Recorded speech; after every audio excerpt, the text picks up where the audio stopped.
ఇంటికి నేను స్వామి సుట్టాని అసలే కాను.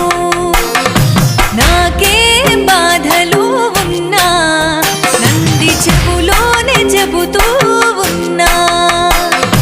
నిన్ను కొలుచుకుంటా నా గుండె నిండా కాపాడవయ్యా నా ఎండికొండ వినవయ్య ఈశ్వరా.